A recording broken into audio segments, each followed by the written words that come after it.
Kuvendit të Kosovës, partitë parlamentare nuk kanë arritur të gjejnë konsenzusin e domosdoshëm për zgjedhjen e presidentit të unitetit të popullit të Kosovës. LDK ka bërë vazhdimisht përpjekje për të arritur një marrëveshje edhe politike, por edhe për gjetur një konsenzus të gjerë. Fatkeqësisht, ky konsenzus ka nënkuptuar më shumë se 80 vota në një periudhë që kemi mund të gjejmë edhe marrëveshjen ndërpartijake, por edhe të arrijmë një kandidat imunitet. LDK-ja nuk ka pasur këtë fuqi të sigurojë ato 85 vota.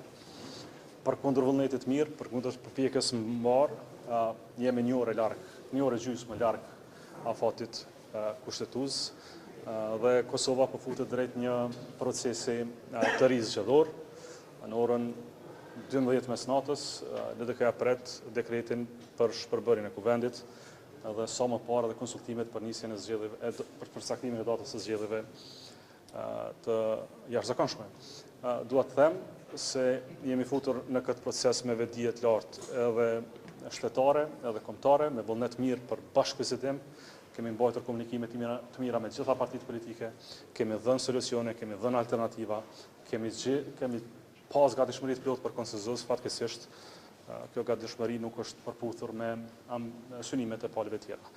Në këtë moment, seancën e tanishme e konsiderojmë si monopartijake, meqense janë dy kandidatë nga një parti politike. Besoj që ka qenë dhe kundërshtim publik, cilën e kemi thënë që nga darkimi parë se presidenti s'duhet të ketë librezë partijake, tani kemi dy kandidatë me librezë partijake. Kështu s'arrihet konsensusi, kështu s'arrihet uniteti. Por një shumicë thjesht politike, siç kam thënë dhe sot në mëngjes, kemi kryeministrin e Kosovës, për president duhen 2/3 e Kuvendit të Kosovës.